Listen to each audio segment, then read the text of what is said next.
Earlier today, Treyarch had a live stream featuring John Raffis, Dan Bunting, and David Vonderhaar, in which they ended up sitting down and just having a little roundtable discussion about Black Ops 4, some things on the horizon and some things to look out for via E3. And with that, we actually got a lot of stuff that was kind of eye-opening, some things that really got the community a little bit hyped up for Black Ops 4 in particular, and some things that we still have yet to see, but have a little bit of teasers for. So today in this one, I want to take a look at 8 things you need to take away from this live stream, 8 important details to keep in mind for Black Ops 4 on the upcoming weeks to months here, and all things considered. So let's just jump right into it. The first thing they really talked about was what a lot of people thought about the reveal, and some things that, well, they listened to the feedback, they listened to the community, and there are going to be adjustments made. And even so early as to E3, that build might be slightly different in terms of some slight tuning to some things here and there within Black Ops 4. So a couple of those things up on the table for contention for what may actually be adjusted are things like the stim shot, body armor, and a few of those other things within the gear sets. Now personally, I'm open to this. I am completely okay with this. At the build that we played at the release, there were things that were very much so crutch gear in a sense, the stim shot being one of those because of how much you could end up spamming it. There might be a little bit of cooldown with that one. Body armor might have a slight adjustment as well, but whenever we came down to it, there was a lot of community interaction talking about some of those things, specifically those that we just mentioned. So to see those come out and be able to be something that maybe we even get a slight tuning to get a little bit more of a hands-on feel and a little bit more of a feedback we can give to Treyarch afterwards, that's going to be great to see at E3. So we'll know a little bit further about those changes once E3 actually rolls around next week, but keep those in mind. The next thing I want to talk about, though, is that we actually ended up getting the confirmation of 4 remastered, or I guess reimagined maps within Call of Duty Black Ops 4 from throughout the Black Ops franchise. Some very big fan favorites are coming back, that being firstly Summit, Firing Range, Jungle, as well as Slums. Those 4 are already in there, confirmed 100% to be coming to Black Ops 4 at launch, but during that roundtable discussion, they ended up just bouncing names off the wall, and while some people thought we'd just get a look at what was coming to Black Ops 4 at E3, we ended up actually getting, again, these 4 out of nowhere seemingly, and it's something that, of course, some people may have inferred this might happen, and it might be something we see things like, say, Nuketown, since it is such a staple, but we ended up seeing things like Jungle, Summit, and Slums all coming back, and honestly, in great capacity. I'm excited to see how these will play out within Black Ops 4, because they are such, 1, fan favorites, and 2, great maps at that. That's probably why they became such fan favorites, is because they are classics, and they are absolutely fantastic. So to be able to see them implemented once again in a very similar layout, and probably just aesthetically changed, that's going to be great for the core game of Black Ops 4. Now, 4 maps to talk about in this live stream, that's a lot, right? Well, it's actually not the only thing that we ended up talking map-wise, because we ended up getting a 5th one confirmed here that we did not know about before today in this live stream, that being Nuketown. Now, of course, this is something that could have been inferred, but it was not something that we ended up seeing 100% as set in stone. Again, it was just kind of commonplace. We thought it would happen, and now it's finally confirmed, but there is a slight catch. Firstly, it's not going to be available at launch, unfortunately, so it's not going to be a pre-order bonus or anything like that, but it also is not going to be launching with the game in October.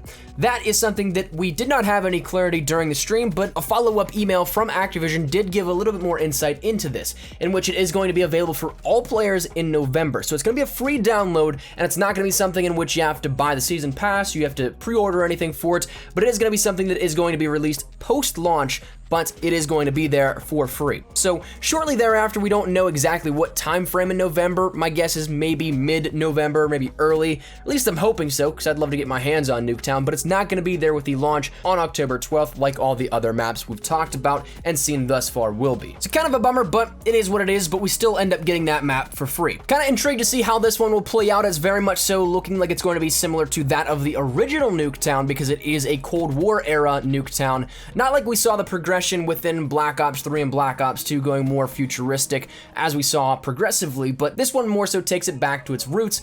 We just don't know exactly how similar it will be, or if it's just a complete reskin of it and more modernized in the sense of textures, but we'll see. That's something that I'm still looking forward to seeing how it works out. But that said, moving on a little bit further, we we also end up seeing, talking maps a little bit further, we actually got another one that will be playable at E3, this one called Frequency. It's based off an outpost in the Hunan province, and it's internally known as Frenetic because it is so fast-paced, high action, and very close quarters. Now, it's something that they even said on the live stream itself. The compound looks very big, but the map itself is going to force a lot of players into some close quarters engagements, into some very high action-packed gameplay, and so for that, I'm all for it. I'd love to see this a little bit further and get some hands-on and play around with it, but we'll see when this actually is, because again, it is playable at E3, but I would imagine that these 4 maps that we've seen already, Frequency, Contraband, Seaside, and Payload, will actually be the maps we end up getting in the beta. That'd be my guess, but I don't actually know at the moment, just kind of, once again, a slight inference here with this, but regardless, that's going to be playable at the Activision booth at E3, so if you guys are going to E3, you can swing by there, grab some hands-on footage with, I'm assuming, once again,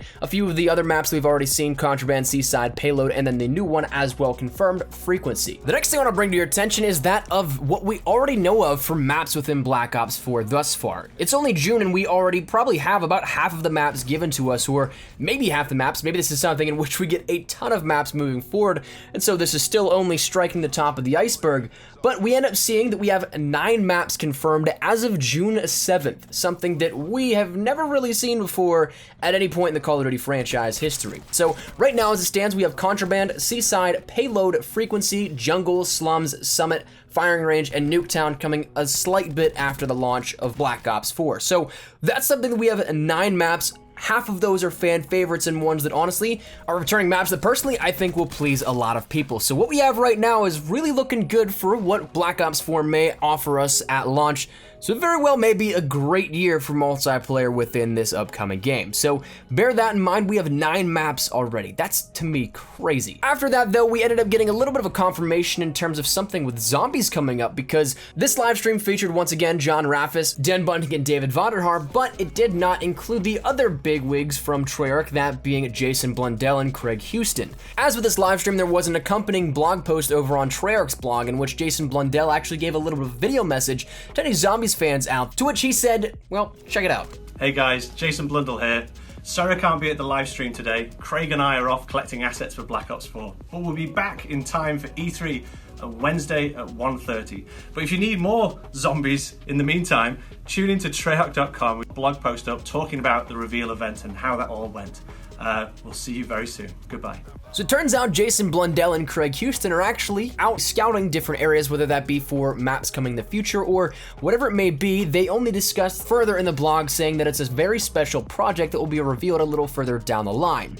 So that's something that Craig Houston will still be out there wherever they are working on these things, but Jason Blundell is going to be back in LA for E3 for a special zombies panel with Jeff Keighley and who Raph said possibly some friends at 1:45 PST next Wednesday, whenever E3 is still in full swing. So stick around for all that kind of stuff. There's going to be a lot to discuss with that, but I'm still very curious what this secret project might be and when it might reveal. Again, we have no real indication, but it gets me a little bit excited. The next and second and last thing I want to talk about is that of the gameplay itself at E3, because as very similarly to that of the reveal event, it's going to be available and playable on 2 platforms, PS4 and PC. Now, PS4 is probably one that was entirely inferred and something we probably could have guessed from square one, but PC was maybe up in the air because it is a focus that Treyarch wants to put a lot of heavy stress on the development for PC this year, but it also wasn't anything that we really could 100% say, well, that makes sense to see it there, but it is now confirmed that PS4 and PC gameplay will be playable at E3. So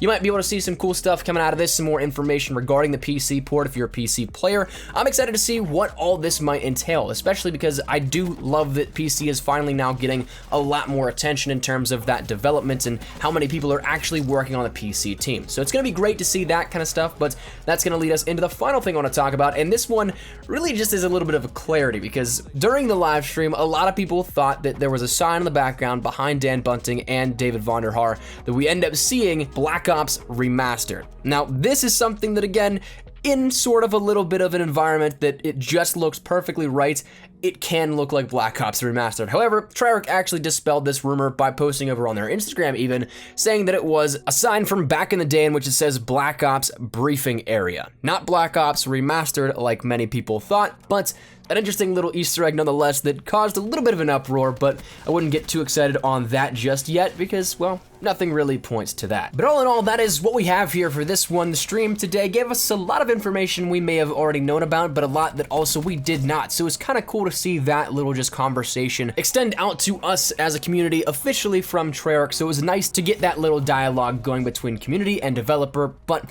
again, that's 8 takeaways that I would definitely want you guys to know here from this. So let me know your thoughts down there in the comment section down below. Is there anything in particular that you saw out of this that you were like, that's awesome, I am super excited for that? Or is there anything in particular you were kind of hoping for and maybe did not get in a sense? Love to get your thoughts and feedback down there in the comment section down below. E3 next week, a lot of cool stuff coming out of the expo, and we'll be covering all that here for you guys here up on the channel. So if any of that interests you, make sure that subscribe button so you don't miss a single thing. Also, if you guys enjoyed the video, make sure you drop a like down below. Again, if you guys are new, make sure you guys subscribe so you don't miss a single thing regarding Black Ops 4 news, information, updates, all that good stuff. We got you covered here up on the channel. And if you guys want to follow me over on Twitter and Instagram, those are the best places to get connected with me outside of YouTube. Practically live on Twitter, so if you guys want to strike up a conversation, ask me a question, whatever it may be, link is down there in the description below. And also, getting a little more active over on Instagram, so if you guys want to follow over on that front as well, that link is also in the description. But all that said and out of the way, hope you guys have a fantastic day. Thank you all so much for watching. Mine has been Espresso. Take care, and peace.